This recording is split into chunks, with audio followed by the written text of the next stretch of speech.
জমা জলে নাজেহাল অবস্থা শহর থেকে জেলায়। আর সল্টলেকে দেখা গেল এই ছবি। জমা জলে সুইমিং ক্যাপ আর সুইমিং গ্লাস পরে সাঁতার কাটছেন একজন, সঙ্গে থাকা আরও কয়েকজন কার্যত শুয়ে পড়েছেন জলের মধ্যে। তবে এটা কোনো সুইমিং পুল নয়। শুক্রবার সকালে পতাকা হাতে এমনই অভিনব কায়দায় প্রতিবাদ জানালো বিজেপির যুব মোর্চা।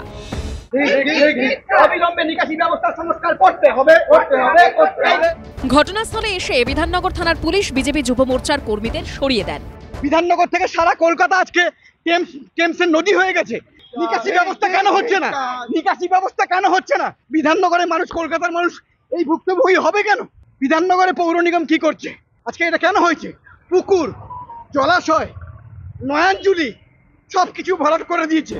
আলিপুর আবহাওয়া দপ্তর সূত্রে খবর, বঙ্গোপসাগরে তৈরি হওয়া নিম্নচাপের জেরে আগামী 7 দিন দক্ষিণবঙ্গের বেশিরভাগ জেলায় বৃষ্টির সম্ভাবনা রয়েছে। 31শে জুলাই পর্যন্ত উত্তর ও দক্ষিণবঙ্গে হালকা থেকে মাঝারি বৃষ্টিপাত হতে পারে। দক্ষিণবঙ্গের পুরুলিয়া, 2 বর্ধমান, দক্ষিণ 24 পরগনা, হাওড়া, হুগলি, পূর্ব মেদিনীপুরে কমলা সতর্কতা জারি করা হয়েছে। দক্ষিণবঙ্গের বাকি জেলাগুলিতে হলুদ সতর্কতা জারি করেছে আবহাওয়া দপ্তর। শনিবার, রবিবার দক্ষিণবঙ্গের প্রায় সব জেলার হালকা থেকে মাঝারি বৃষ্টি হতে পারে।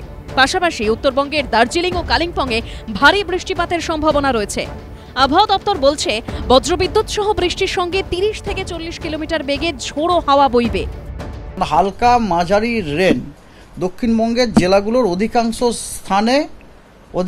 স্থানে এবং মোস্ট অফ দ্য ডেজেরই হওয়ার সম্ভাবনা আছে। 26 তারিখ হোয়াইট স্প্রেড, খালি 27 তারিখটা ফেয়ারলি হোয়াইট স্প্রেড। এবার 28, 29, 30 হোয়াইট স্প্রেড, আর 31 তারিখটা আপনার ফেয়ারলি। তার মানে সপ্তাহে 7 দিনের মধ্যে আপনার 2 দিন হচ্ছে ফেয়ারলি হোয়াইট স্প্রেড রেন, 5 দিন হচ্ছে পুরো হোয়াইট স্প্রেড রেনফল রয়েছে। নিম্নচাপের জেরে দক্ষিণবঙ্গের রাত থেকে টানা বৃষ্টির কারণে সকাল থেকেই কলকাতার বিভিন্ন প্রান্তে দেখা গেছে জল যন্ত্রণার ছবি। আমরা যে জলটা জমছে, কেন এত জল জমছে? ডিসেল্টিং করে দিয়েছে, তাহলে কেন হবে? লালবাজারের সামনে জল, ওটা আমরা ফাইন্ড আউট করলাম যে ওরা যখন পায়ারটা বানিয়েছে, যে পাম্পটা বানিয়েছে, তার বেসটা তো অনেক বড়।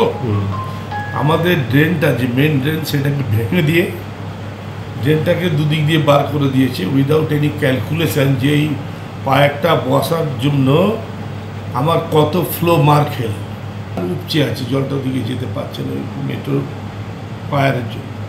ওরা পাইপ লাগিয়েছে, জল যাচ্ছে, তো ওরা রিমুভ করে দিতে বলেছে। এখন তো 3-4 দিন হবে, তো করে দেবে বলেছে। বছরের পর দীর্ঘ ছোটোবেলা থেকে দেখে আসছি এই পাড়াতে জল, এটা একদম ডাউন জায়গা। ঠনঠনিয়া আমার স্ট্রিট অধিকার জলের শেষ হওয়ার পর এখানে তখনও জল থেকে যায় আর কি। স্যার এখানে না নিয়ে এসেছি, পেশেন্ট নিয়ে এসেছি, কিন্তু প্রচণ্ড জল, অসুবিধা হচ্ছে প্রচণ্ড। এইটা কি জমা দিতে এসছেন? এখানে ব্লাড জমা দিতে এসেছি। আচ্ছা, কি জল দিয়ে কি সমস্যা হচ্ছে? কি প্রচণ্ড সমস্যা হচ্ছে। বৃষ্টি চলবে আর দুর্ভোগ আশঙ্কায় শহরবাসী।